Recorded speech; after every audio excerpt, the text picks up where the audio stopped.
What's up everyone? This is episode number 1 of the Focus series, the polar opposite to a boredom videos, where in boredom in every video I would talk about anything and everything, whatever popped up in my head I would talk about it.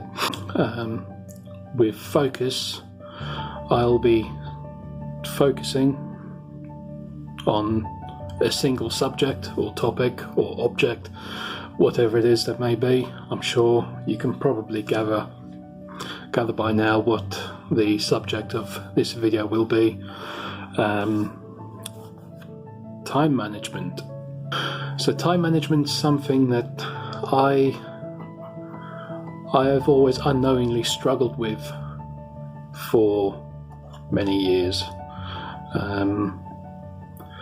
Especially throughout university, working both as a team member and as a manager of a team.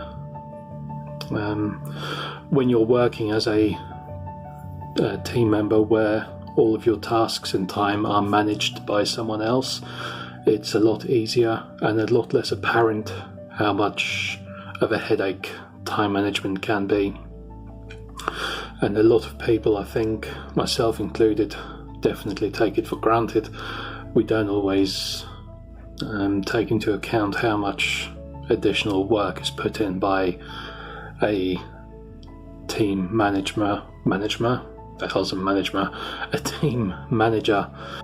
The first time it became apparent to me that I had, not so much apparent, but the first time that I admitted to myself that I've got an issue with time management and being able to manage my own tasks and what I had to do throughout the course of a day, be it at work or at home, wherever, was when I was assigned, well, not so much assigned, but I was employed as the operations manager for a small company that operated on international levels. It was a fresh fruit and produce import and export business.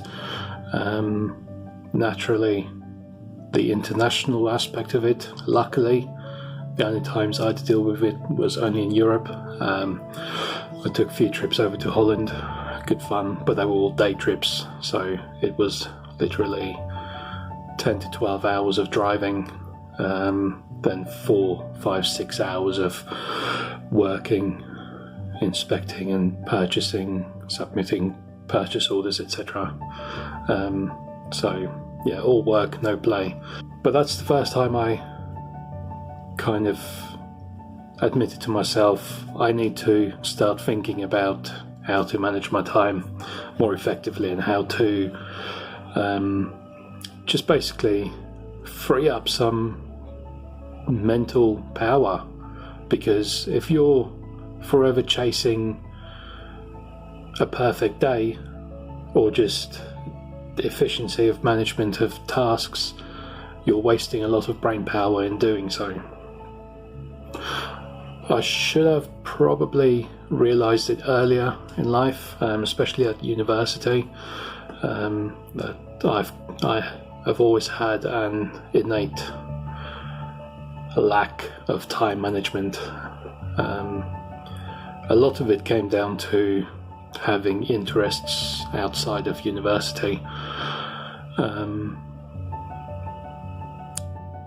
which doesn't bode well for anything really.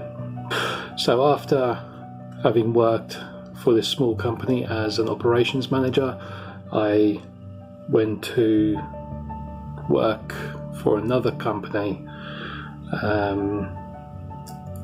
not at the level of operations management, but I had a small team to manage, and not only was there the team to manage, obviously there were clients and prospective well, not clients but customers needing support, etc., as well as our own line of support, be it technical or otherwise, that we had to deal with. So there was a lot of juggling of information queries just being passed up the line until eventually we get an answer and we can act upon it. It was during this period of working with a small team again that I actually started putting some of my ideas down on paper. It all started as a blog for self-learning as well as self-expression, so that maybe anyone who was reading it could learn from it as well. I got to the point where I had put together 10, 12 or so chunks of information with real life experience and tips and strategies for how to deal with time management, team management, task management. So all of this information that I initially wrote in this blog, the blog is no longer up and running. It's long since been dilapidated. I collated all of the information into an ebook. It is currently for sale on Kindle as a Kindle book, so I'm effectively a self-published author on the Kindle store. Suffice to say, I've yet to actually make a sale from it. It's only been up about maybe 6 months or so. It was only at the beginning of this year, 2019, that I published the book. The point of the book is not so much to generate a sale as such. I have given it away freely in the past. If you have a look down in the description below, there is a link where you can get a copy of it for yourself for free.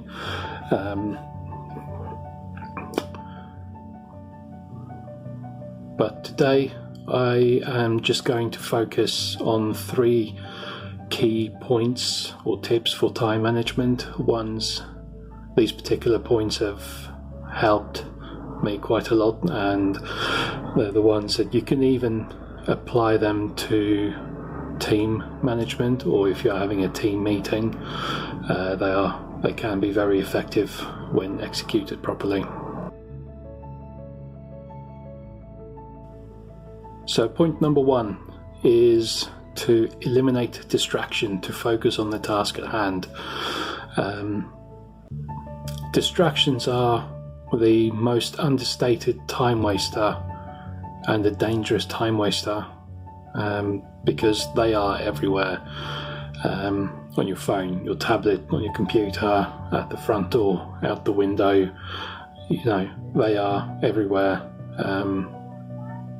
Television especially, that's a big time waster. I know so from experience. And the only way to overcome it is to be very strict with yourself. So for starters, put your phone on silent, not just on vibrate. When a notification arises, you need to not know about it at all, unless of course your partner's about to go into labour. Then make sure that you can be alerted when that's about to happen. But definitely put your phone on silent, not on vibrate, because that's distraction number 1. All you have to do is go to any coffee shop, any restaurant, any takeaway, even out in public these days. People are glued to their phones because it's the best distraction. The same goes for tablets or iPads. Either turn them off or put them on silent. In all fairness, they are really just an appendage to what's happening on your phone, especially if you have, like with iPhones and iPads, if you have them linked together.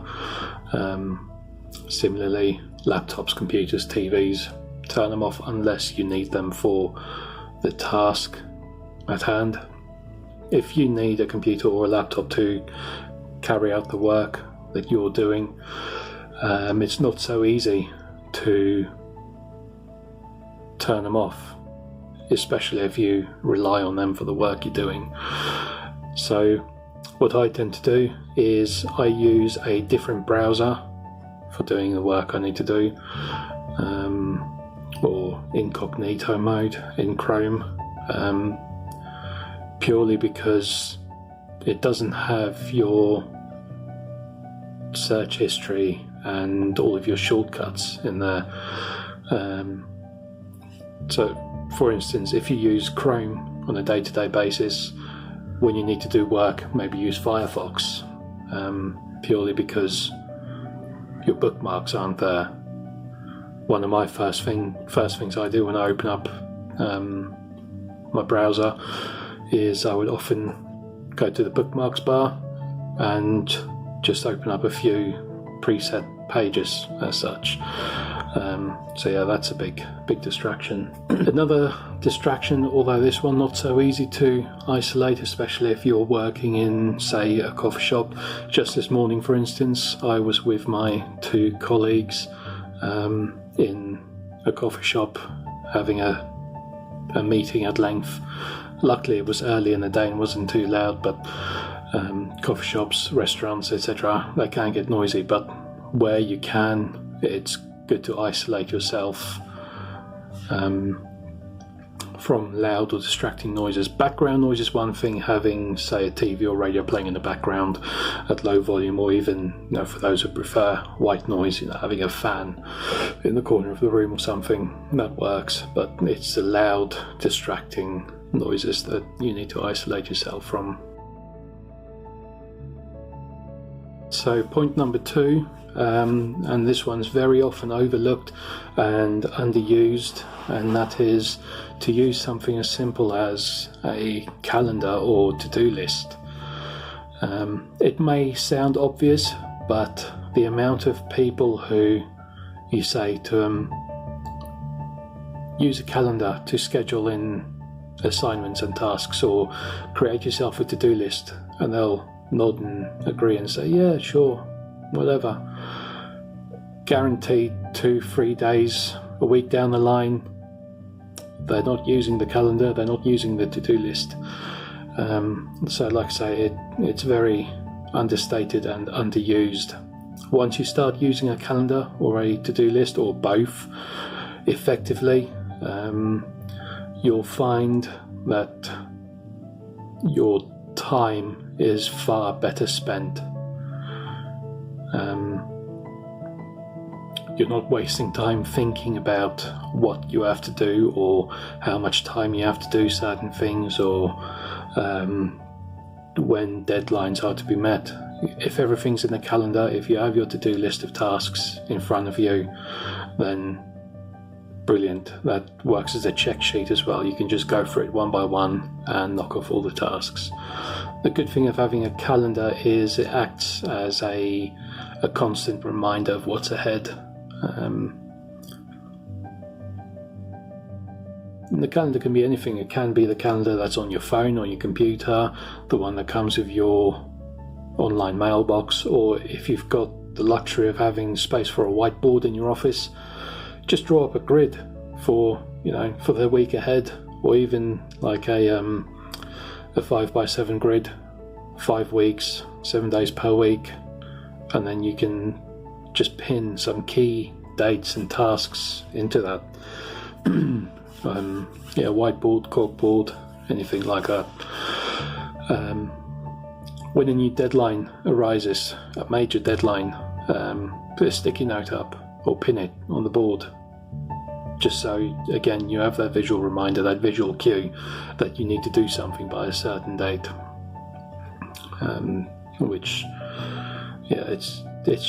It's such a simple thing that can save you from those shit moments. And obviously, every time you finish something or hit a deadline, all you have to do, pull it off the board, or you can cross it off.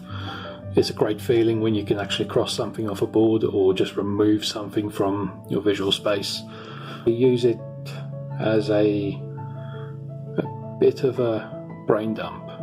So rather than trying to remember everything, as soon as you think of something that you have to do, or as soon as a task comes in on your phone or email, anything like that, put it down on a post-it, stick it up there. That's it. You don't have to worry about it. The visual reminder is there. So yeah, write it down, pin it, stick it, whatever. So point number 3, again, it's another one that may sound a very simple and obvious point, and that is to keep a tidy workspace and stay organized.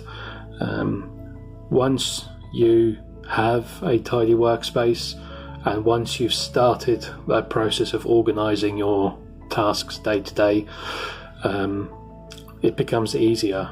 The only time when you would fall behind is if you do let it slip. I'm a demon for letting my workspace get really unorganized. So on a monthly basis I would just clear all the crap from my desk and then start afresh, basically. It can't be overstressed how much time you save in simply having a tidy workspace. And obviously the just staying organized means you're never having to worry about where everything is, where all the information is that you may need, if you need a particular book or if you need some notes, anything like that. Again, I'm terrible for that. I've got about 5 different notebooks and all of them have information that essentially should be kept together. Contrary to what history may say about people with messy desks, it purely multiplies the amount of effort required to sit down and do any work. If you have a tidy desk, you can sit down and start working straight away. If you've got a messy desk and you need the space, you're wasting time clearing it, making the space workable for you. One thing I always think about is treat your desk or workspace like it's a public space. Treat it as if you're going to show it off to someone. Don't just think, especially with home offices and such, don't just think because it's in your home that no one's going to see it. The thing is, the most important person in your life, yourself, has to see it every single day, and you have to work there every single day.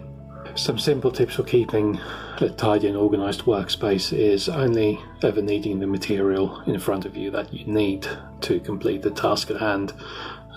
Simple filing systems go a long way, and yeah, it's good to keep materials for certain types of work or projects separate, purely because all those little moments of having to find something saves a lot of time in the long run. A practice that I'm quite fond of is digitizing handwritten notes or anything that I may have recorded on paper, be it during a meeting or anything at all, purely because once you've scanned something in, you've got a PDF copy of it or whatever, you can file it on your computer, you can keep a copy on your phone, on your tablet, on your laptop, wherever. You can carry it wherever you need to without having to physically carry a folder of files. Plus it means you can then free up that physical space of having to keep said files and notebooks, etc. What I used to do at one point at university especially was I just scanned all the images from the notebook into a PDF and I put it on like Google Drive, for instance, and then just labelled the file by the week, as in the date of the week. That way it's easy to find, and you've got all the notes that would usually take up the space of a notebook in digital format that you can access whenever and wherever. As a little bonus tip, this is one that I myself probably don't practice enough, but I should, so I think that's probably part of the reason I am adding this in here, because I should start thinking about it, is whenever you sit down to do a day's work or a few hours work, sit down and plan ahead what you have to do. So take all your tasks and put them in front of you, as well as allocating breaks. Plan everything ahead and allocate breaks throughout the day. Quite simply, if you don't take breaks, then you burn out a lot quicker and you become less efficient at what you're doing. Some studies suggest that for every 50 minutes of focused work, you should take a 15 to 20 minute break. And I find that works quite well. Because it's quite easy to let yourself run away and try and cram in as much as you can in the space of 2 or 3 hours, and then you're completely shattered afterwards. So set a reminder or an alarm for every 50 minutes. Take a 15-minute break, whether it's going to have a cup of coffee or going for a short walk if need be. Just taking that break can help. And it's important when taking the short break that you are completely away from your workspace or your desk, because for your brain to fully switch off and just allow it to relax, you have to physically see something different. Even if you just go stare out of a window for 10 or 15 minutes, that will allow your brain to rest. Yeah, that's it for today. That's Focus episode 1, a few time management tips. I hope you've found it useful. Feel free to drop a comment below. Let me know what you think, or if you have any questions. Like I said, I'll put a link in the description to somewhere that you can get a free copy of the book that I'd compiled. Yeah, we'll catch up soon on Focus episode 2.